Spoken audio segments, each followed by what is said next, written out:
Yo, balik lagi sama gue di Silvernatin. Dan ya, pada kesempatan kali ini gue akan mengupdate untuk Bitcoin ya, kemudian Bitcoin Dominance, dan juga altcoin itu adalah CHZ teman-teman. Jadi udah lama banget, lumayan lama lah ya nggak ngebahas CHZ.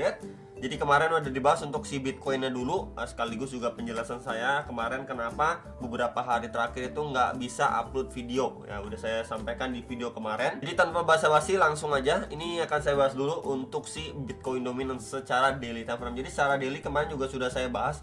Box merah bawah ini akan coba saya ganti dengan warna putih ya, biar nggak nyaru dengan bagian atas. Di bagian atas ini adalah resist squatnya secara daily untuk si Bitcoin. Udah beberapa kali saya sharingkan juga untuk outlook, dan kemarin juga sudah saya sharing juga ya. Jadi memang ekspektasinya kemarin ketika dia drop di sini di pemantulan untuk sekedar retest aja ya terhadap EMA21 sebelum dia akhirnya terbreakdown, kemudian mantul untuk retest, maybe untuk lanjut turun lagi nih, ngejar ke bagian tengah ya nih, dimana sebelum-sebelumnya berfungsi menjadi area support and resistance pada Bitcoin Dominance ini sekitar 44,5% ya. Cuman yang kita dapati untuk posisi saat ini secara daily, dia bahkan ngebreak ya. Posisi sekarang ini dia ngebreak terhadap EMA21 nya ya. Jadi kalau misalkan untuk skenario yang tadi nah ini ya, kalau skenario ini yang benar-benar terjadi ya udah, untuk altcoin bisa dibilang full senyum. Namun kalau ini invalid ya, kemudian untuk Bitcoin Dominance-nya dia malah mantul ya seperti ini, kemudian naik lagi ngejar swing high terakhirnya dia. Kemudian mungkin ada juga teman-teman bilang, oh ini adanya potensi double top. Oke ya, menuju potensi double top tersebut ya udah siap-siap nahan senyum dulu untuk altcoin ya, bisa lebih tertekan lagi ya. Posisi sekarang ini dia rebound pun sudah break terhadap EMA21 secara daily time frame aja, altcoin udah lumayan tertekan lagi teman-teman ya. Untuk posisi bahkan sampai posisi hari ini pun semenjak Bitcoin Dominance ya, USDT Dominance lagi, Bitcoin Dominance ini mantul, wah altcoin aja udah lumayan tertekan kan sekarang. Bitcoinnya itu drop, altcoinnya itu dropnya lebih dalam lagi ya. Jadi kalau misalkan dia malah ngebreak bahkan ngetes swing high terakhirnya, wah bisa dibilang lampu merah untuk altcoinnya ya. Jadi palingan ini yang perlu dipantau, at least untuk posisi saat ini menjadi area support atau tahanan si Bitcoin Dominance secara daily yang benar-benar perlu kita pantau. Ketika dia akhirnya sudah terbreakdown dari area ini, nah baru bisa dibilang full senyum lah untuk altcoin teman-teman ya. Oke, next ini untuk si Bitcoin secara daily time frame. Nah habis dari sini nanti akan coba saya pindah ke chart yang kosong aja teman-teman ya. Jadi kemarin ketika saya ada bahas video Bitcoin ya, di sini memang dia ketika drop, maybe adanya pemantulan gitu ya, retest terhadap box hijau ini. Box hijau ini merupakan kisaran area $30.000 karena itu menjadi area resisten dan juga psikologi. Cuman yang menariknya adalah di sini kemarin kita lihat adanya reject lumayan kuat, kemudian pemantulan lumayan strong juga gitu ya, bahkan close di $30.380-an dan terbentuk sebuah bullish engulfing teman-teman di sini ya. Red kemudian bull candle itu di atas red candle sebelumnya ya, bullish engulfing. Cuman sayangnya barusan aja ini drop signifikan teman-teman ya. Drop signifikan, maka kalau ini benar yang terjadi nggak mampu ditahan oleh EMA21 ya, next potentially target ngejar bagian bawah ini yang sebelumnya berfungsi menjadi area resistance ya, become support.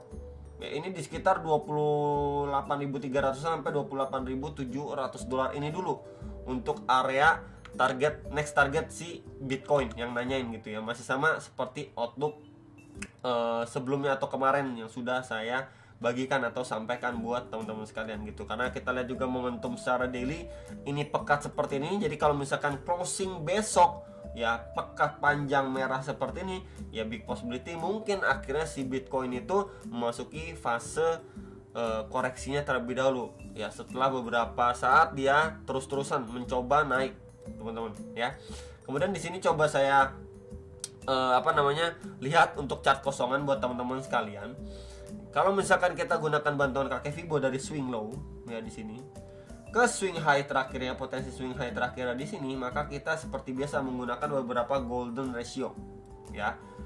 Di sini yang terdekat pasti di 0,3 ya, di sekitar $26.670-an ya. Ini bahkan terakhir kali menjadi atau berfungsi menjadi area support pada pergerakan si Bitcoin nih. Kita bisa lihat ya tuh Waktu dia sideways di situ, akhirnya dia lanjut naik lagi. Ya, ini target pertama. Lalu target keduanya kita bisa gunakan di retracement 0,5 atau sekitar 25.300, 25.000 dolar lah, sekitar area situ, range area situ. Ya nih, kita bisa pantau bersama-sama. Pada pergerakan sebelumnya berfungsi menjadi area resisten dan support.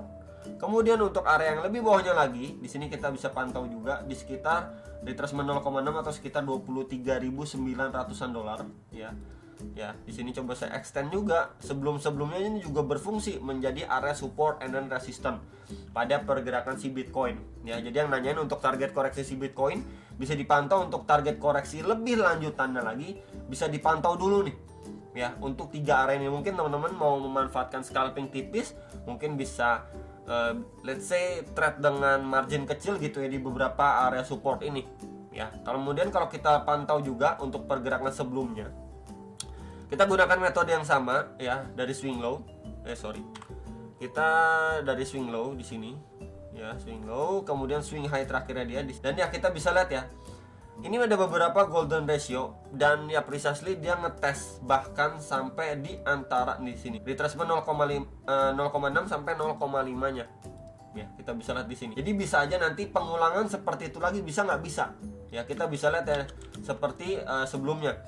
Ini berangsur naik ya, kemudian dia retrace naik lagi, belum kuat nanjak juga, akhirnya dia masuki fase koreksinya nih, damn ya. Kemudian dari sini mendapatkan reaksi bias lagi, ngangkat lagi harganya ya. Kemudian di sini juga sama nih, ini naik ya, ini mulai struggling, ini naik lagi.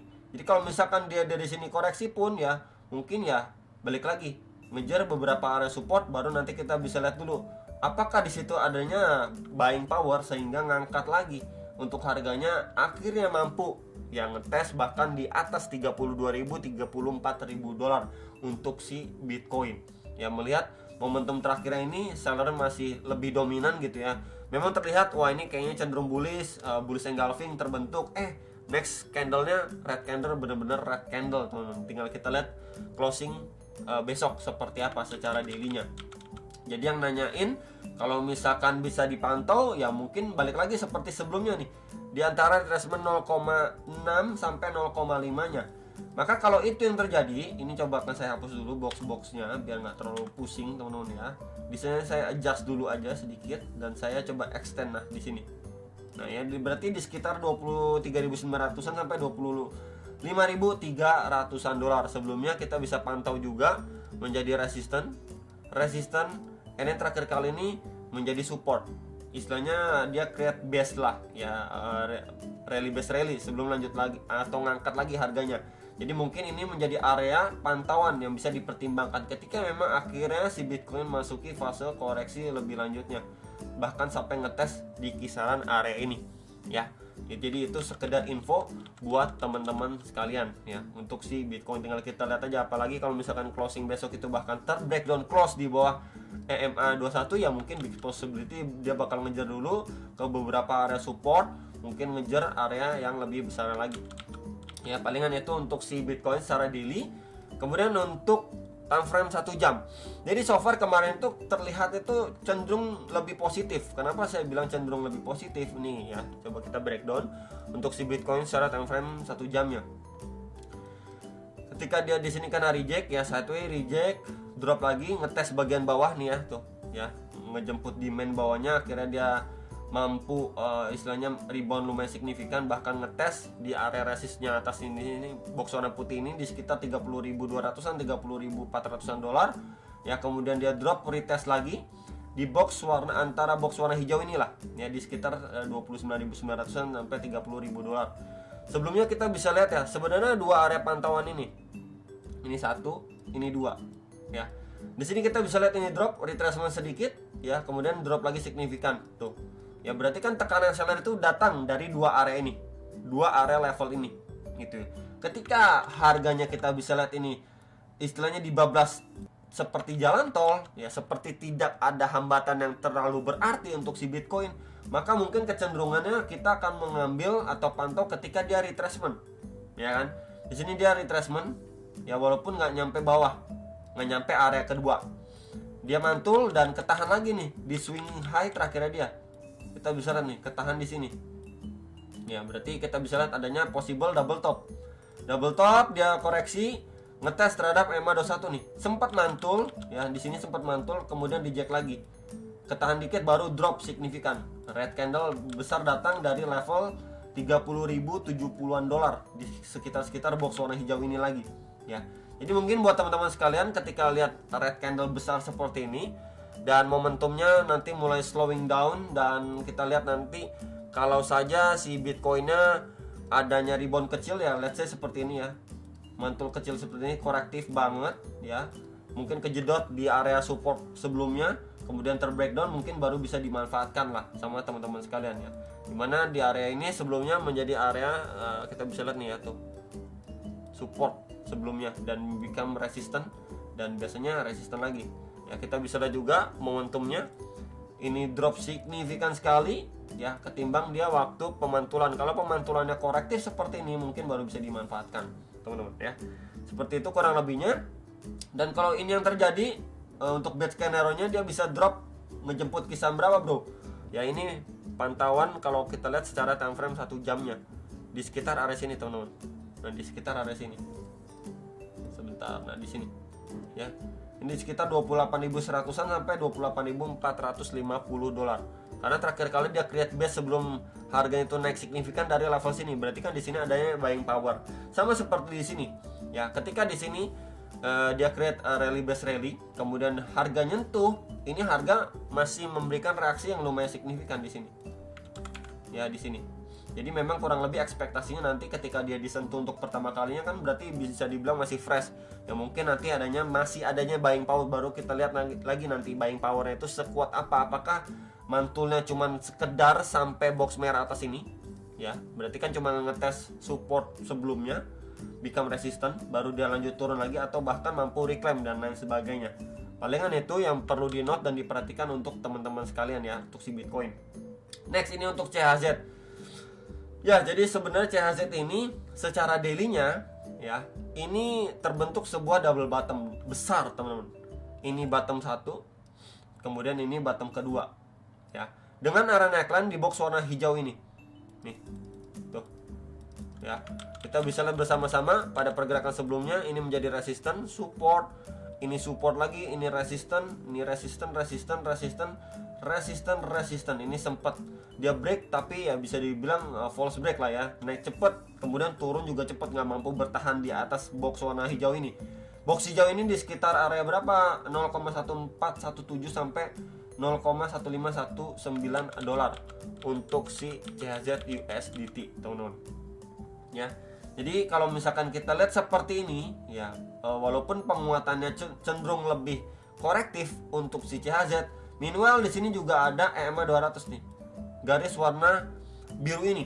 Jadi kalau ini yang terus-terusan terjadi ya, bersiap untuk bad scenario pada CHZ. Bisa aja dia akhirnya terbreakdown dulu, ngetes area support bawahnya lagi nih di box putih di sekitar 0,1229 sampai 0,1258 dolar. Ini menjadi key levelnya dia. Kalau di sini dia masih mampu bertahan, ya bisa aja dia mantul lagi ke bagian atas. Tapi untuk best scenario-nya, ketika dia dites area sini, ya dia ngetes area sini, reboundnya itu cenderung korektif, akhirnya terbreakdown, ngetes next area target di sekitar berapa di sini, 0,1115 sampai 0,1140 dolar. Ya, jadi palingan bisa diperhatikan sekali lagi untuk beberapa area support yang tadi sudah saya sampaikan untuk CHZ secara daily time frame. Yang nanya untuk CHZ secara daily-nya bisa pertimbangin area support berapa. Ini dulu teman-teman, dua area ini yang perlu dipantau untuk si CHZ. Nah untuk bagian bawahnya yang tadi sudah saya sampaikan ada potensi double bottom di sini, itu di sekitar 0,0994 sampai 0,1056 dolar. Ya, jadi kalau misalkan nanti akhirnya altcoin kembali terkoreksi lagi, Bitcoin yang masuk ke fase koreksi, itu kesempatan lah buat kita ataupun teman-teman sekalian juga yang mungkin kemarin itu sudah melakukan cicil jual atau bahkan belum beli sama sekali. Bisa dipertimbangkan 3 area ini untuk si CHZ. Ya, ini yang pertama, lalu ini yang kedua, lalu ini yang ketiga ya. Jadi palingan itu untuk si CHZ teman-teman. So far kalau misalkan kita lihat memang setelah dia terbreakout dari sini ya, di sini terbentuk sebuah chart pattern bisa dibilang tuh ya. Di sini dia mampu breakout, kemudian ya makin lama makin perlahan nih momentumnya. Kita bisa lihat dari sini ya. Sebentar, nah tuh ya, makin lama momentumnya itu makin ya terbatas lah ya, nggak powerful seperti waktu dia breakout pertama kali dari sini dan pemantulan dari sini pertama kali. Malah dia membuat range di channel. Jadi kalau misalkan dia terbreakdown, retest, dan mungkin bisa dimanfaatkan lah sama teman-teman sekalian. Jadi itu teman-teman yang bisa saya sampaikan untuk area-area mungkin yang mau beli di spot dan lain sebagainya. Balik lagi ke trade plan kalian masing-masing. Sampai jumpa untuk next video. Salam profit.